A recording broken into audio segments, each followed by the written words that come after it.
Assalamualaikum warahmatullahi wabarakatuh. Perkenalkan, saya Firman Syahaditya Pradana dan hari ini saya akan menyampaikan ulasan tentang manajemen ASN Challenge yang diterapkan di Kementerian SDM. Fokus saya itu mengambil dari dua hal penting, yaitu ada penguatan budaya, kemudian budaya kerja dan citra institusi, serta pengembangan kompetensi pegawai. Tentang penguatan budaya kerja dan institusi, sebagai kementerian yang mengelola SDM atau energi sumber mineral untuk kepentingan bangsa, berarti SDM memiliki tanggung jawab besar.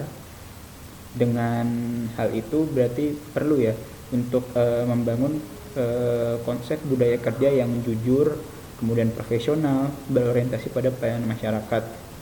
Mengingat sektor SDM ini sangat sektor krusial dan penting untuk kehidupan dalam bermasyarakat. Kemudian dalam beberapa tahun terakhir juga Kementerian SDM juga berusaha menanamkan nilai-nilai dasar ASN, begitu ya, yang sudah ditetapkan juga, yaitu adalah berakhlak. Kemudian nilai-nilai ini bisa disosialisasikan melalui kampanye-kampanye internalnya. Walaupun begitu, dalam pelaksanaannya pasti ada kebelumrataan atau tidak semuanya diterapkan ya. Masih ada perbedaan antara aturan ditetapkan dengan praktik nyata kerjanya di lapangan. Kemudian ada juga pasti pegawai yang sudah konsisten ya dalam menerapkan nilai berakhlak, tapi ada juga pasti yang masih memerlukan bantuan ya atau dorongan dari ini. Berarti sangat penting nih ada pimpinan sebagai teladan yang bisa memberikan dorongan atau masukan kepada pegawai-pegawai yang masih perlu bimbingan gitu. Kemudian sarannya perlu adanya evaluasi rutin sebagaimana dari pimpinan, bagaimana budaya kerja itu dapat diterapkan.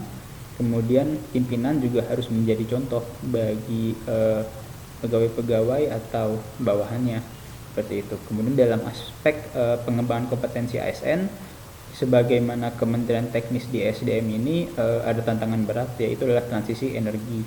Sebenarnya bukan tantangan berat sih, tapi tantangan yang akan harus dihadapi karena transisi energi ya, mulai dari sumber daya alam, kemudian beralih nanti ke sumber daya yang lebih bersih ya, energi baru terbarukan.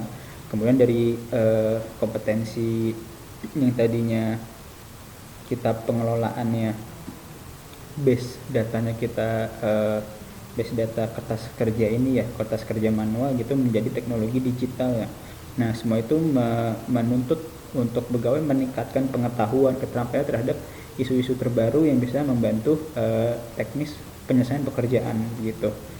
Nah, untuk hal itu berarti Kementerian SDM perlu banyak menyediakan program pelatihan yang baik sifatnya itu teknis maupun manajerial, bahkan juga memberikan pembelajaran berbasis digital juga mulai dikembangkan karena sebagai bentuk transisi atau transformasi aktivitas kerja ya, dari sisi yang dulu masih offline menjadi sisi yang online atau digitalisasi, seperti itu.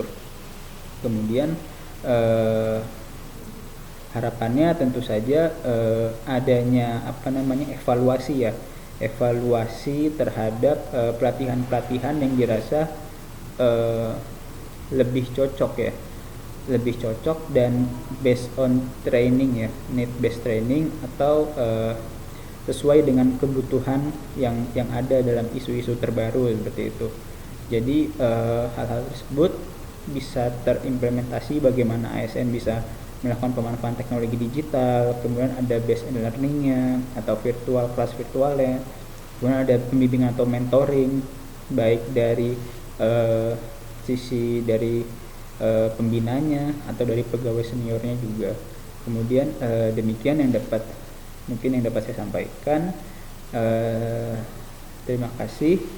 Demikian, terima kasih. Wassalamualaikum warahmatullahi wabarakatuh.